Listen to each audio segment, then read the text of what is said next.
Welcome to the American Arbitration Association International Center for Dispute Resolution Foundation podcast. I'm your host, Tracey Frisch, Executive Director of the AAA-ICDR Foundation and Division Vice President of the American Arbitration Association. It's great to be with you here today. The AAA-ICDR Foundation's mission is to support the prevention and resolution of conflicts by expanding access to alternative dispute resolution. Join us as we share some of what we do and connect with thought leaders, change makers, grantees, and experts pioneering these efforts. Together, we'll explore how the AAA-ICDR is not just resolving individual conflicts, but also shaping a more peaceful world. Today, we're honored to welcome Bruce Meyerson, Chair of the AAA-ICDR Foundation. Bruce brings decades of experience as a leading figure in the field of dispute resolution, serving as a mediator, arbitrator, and former judge on the Arizona Court of Appeals. His deep commitment to advancing access to justice and innovative conflict resolution has helped shape the Foundation's strategic vision and impact. Under his leadership, the Foundation continues to support transformative initiatives that promote fairness, equity, and meaningful dialogue across communities and systems. Bruce, we're thrilled to have you here with us. Welcome. Well, I'm happy to be here. Thank you. So I want to start us off with the question about why you decided to do this, right? You're doing this on your own time. This is a volunteer position here, being the chair of the AAA-ICDR Foundation. You've had a distinguished career in dispute resolution. And what inspired you to take on the role of chair? And how has that experience shaped your perspective on the field? Well, first, let me say I appreciate the chance to have this discussion with you, Tracy, and talk about the important work that we're doing. So thank you so much. So let me just back up a little bit. So one of your predecessors in the legal department, Eric Tuckman, invited me to be on the board, actually the very first board in 2015. So I've been involved really since the inception. And when our colleagues on the board asked if I would serve as the chair, I was really thrilled and honored to do that. But really, I think to answer your question, I just want to back up a little bit in terms of where our field of conflict resolution has gone. And so the modern era of dispute resolution really started in 1976 with the Pound Conference when Frank Sander gave the lecture. And that really led to the emerging growth of mediation, arbitration, and foundations really supported that for really 20 to 30 years. But because mediation and arbitration have become really integral into our conflict resolution system, the foundations really have sort of stepped back. And I think that's where our foundation has come in, because I think what we've identified are the areas where we can apply the skills that are used in mediation and arbitration in other areas. And I hope we get a chance to talk to those areas, but we've really, I think, found ways that we can benefit society by taking, I guess I'll call them the problem-solving skills that are used in conflict resolution and applying them outside of the actual disputes between individuals that I think you alluded to before. Yeah, and I think it's a great point that this was an area that was sort of hot for funders for a while.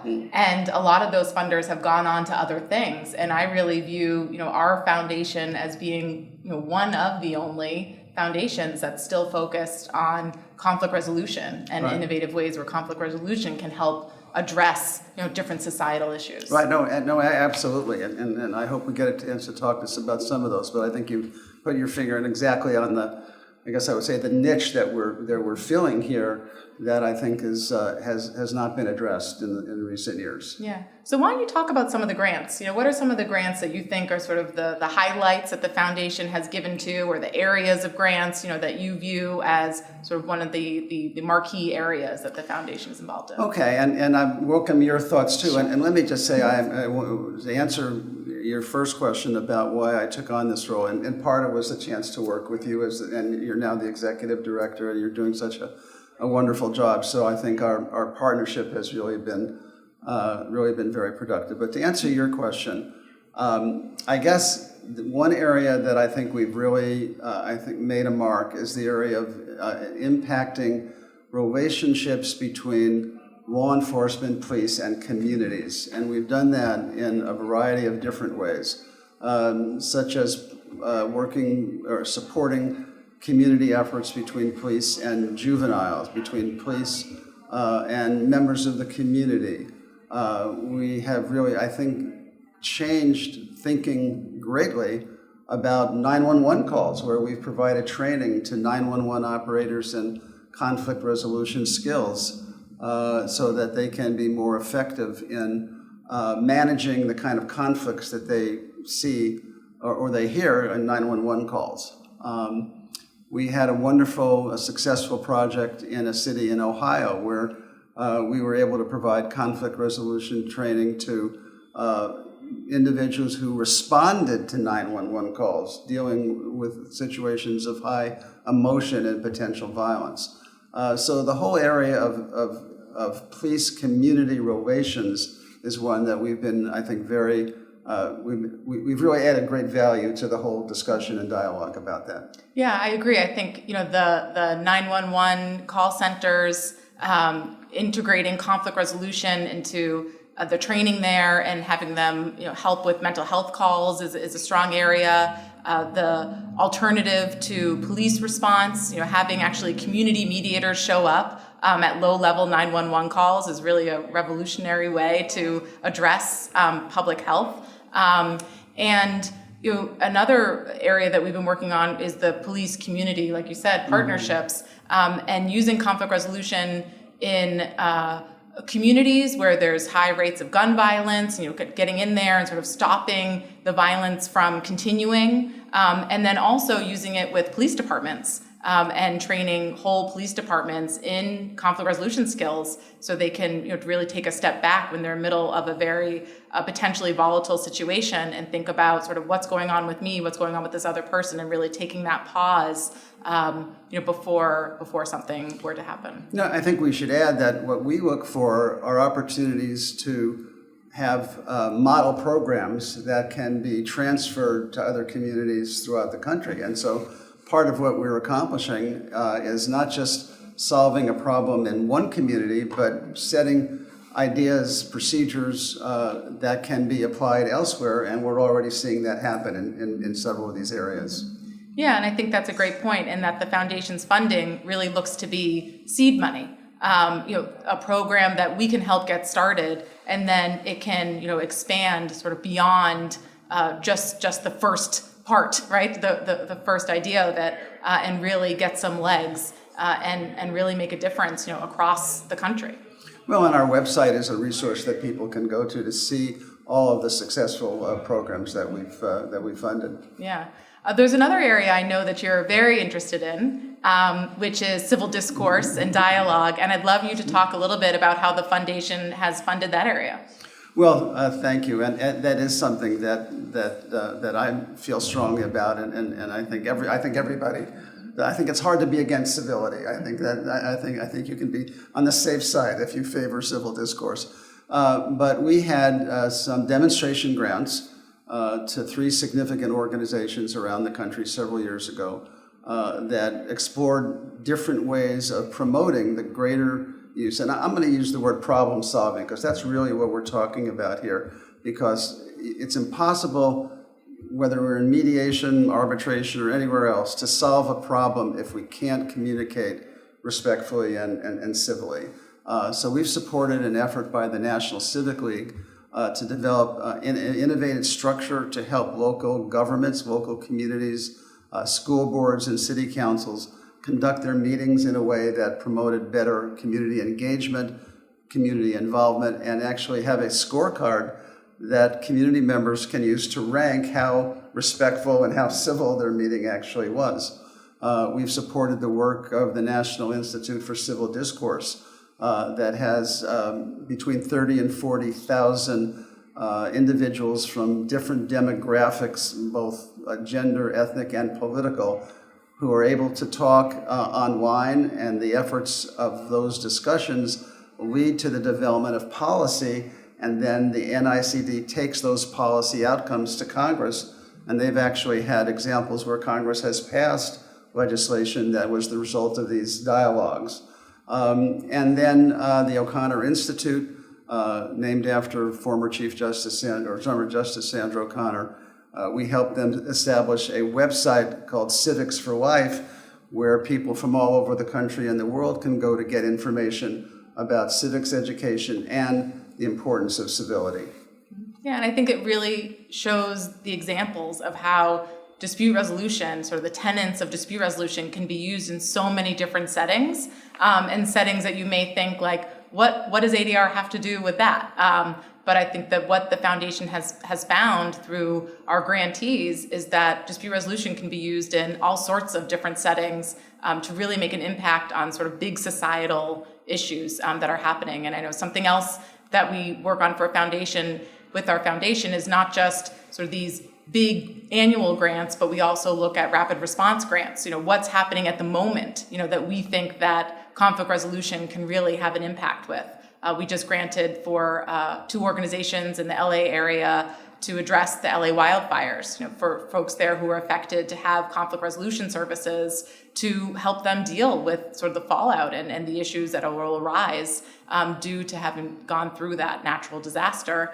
And also gave a grant to a school system that was deeply affected by the wildfires to help that school system sort of address through conflict resolution and through their peer mediation trainings what the students have gone through, the trauma, and all the effects of having lived through that. Well, we should also talk about our scholarships where we promote opportunities for women and minorities in dispute resolution. We have a scholarship that offers small grants to learn about conflict resolution, go to programs, seminars, pursue degree programs, all of which we're trying to promote greater diversity within our field. Yeah, I think those scholarships is a great example. So as Bruce was saying, we have up to $2,000 for individuals who are seeking to further their understanding of conflict resolutions or their careers in conflict resolutions, for students, for professionals who are seeking to go to conferences or trainings in conflict resolution. And then we also have grants at 2 HBCUs, Howard and North Carolina Central, that have dispute resolution program certificates in their law schools. And those grants are $50,000 annually to each school, and the schools pick the student recipients. And it's wonderful. One of my favorite days of the year are meeting those students, and really getting to know them throughout the course of their scholarship time. And they are not only appreciative of the foundation, but they are looking for ways to get into ADR. They're going to be the future, of our profession, and it's really exciting to be a part of that. Good. What else is important for us to chat about? I want to talk about emerging trends. So where do you see conflict resolution, and particularly our foundation, being able to make an impact? What do you think are some areas where we might be digging deeper into? I think it's an important question, but I think it's a challenging one, and I'm going to try to give a good answer to that. I don't know if I have a good one, but I think it has to do with the polarization of the times that we're in. It's increasingly difficult, sometimes at the state level, certainly at the national level, for our leaders to find solutions to problems, and in part it's due to lack of communication, poor communication, lack of using problem-solving skills. And I'm sure there's a political element of that. I'm not naive, but I have to say that in democracy, we have to have civility in terms of our ability to communicate with people with whom we disagree. So I think if we can find innovative ways to take the problem-solving skills that we have, that we apply in mediation, for example, to that level, then I think we can really make a difference. And I'm not suggesting that's going to be easy. We've already, though, I think, established some relationships with different governors. We've established relationships with different states and different local communities. So I think we're beginning to see some fruits of that effort. So I think the answer to your question is making the connection between civility and democracy is something that I think is important. I don't see that as political. I see it as essential to our democratic government. So that is hopefully a trend that will continue, and perhaps in some small way we can further that. Yeah, I agree, and I think that you see the success in the grants that we've already funded in this area. You talked about the National Civic League, the work that they've done in Arizona with the school boards in Arizona, and with local governments in Colorado, really sort of improving the public discourse in their public meetings, changing the way that they hold these public meetings so it's a way that people feel engaged. Instead of yelling at each other, and not listening to each other, really working to problem solve together. I've been very impressed, by the work that they've been done in those communities, and that we just recently funded for them to spread to other communities to have similar impact. So I guess my final question for you is, oh boy, how can people get involved to amplify the Foundation's message? Sort of what would you say to folks who are listening in terms of how they can get involved with the Foundation and really spread the word about the Foundation and support it? Well, if some of the folks who are listening are people connected with the American Arbitration Association and on our panel, well, first, many members of our panel are already helping by having a portion of their panel fees allocated to the Foundation. Another group are actually making additional contributions. So I'd say the first way, and I think we have to be blunt about this, is raising money for the Foundation. And I would encourage all of our panel members to think about the value that they have in their connection with the association, and this is one way for them to give back by supporting the charitable purpose of the Foundation. So that is one way. Another way is actually getting involved in some of the activities, and we've created a pilot program in California now where we're engaging with our neutrals, asking them to be part of a small group to help identify a local cause, and then hopefully submitting a proposal to the Foundation board to fund that. And so that way our members can actually, or our panel members can actually participate in decisions about which entity would receive funds, and then hopefully maybe even get involved with that local organization. So there are ways financially and in terms of volunteering time that are two ways that our panel members can support the work that we're doing. Great. Thank you so much, Bruce. I appreciate all the work that you do for the Foundation, all the time and effort I know that you put into it. Yes. And I thank you for joining us today. Oh, and thank you. Thank you. That wraps up today's conversation on the AAA-ICDR Foundation podcast. Thank you for joining us as we explore the power of dispute resolution in advancing access to justice and fostering impactful change. If you found this discussion insightful, we invite you to follow, rate, and share the podcast. Each share helps spread the word about the Foundation and the critical work of our grantees, making dispute resolution accessible to all. To learn more about the Foundation's work, the projects we support, and how you can contribute to expanding access to conflict resolution worldwide, visit AAA-ICDRFoundation.org and follow us on LinkedIn at AAA-ICDR Foundation. Until next time, let's embrace conflict as a catalyst for understanding, connection, and stronger communities. Thank you for listening.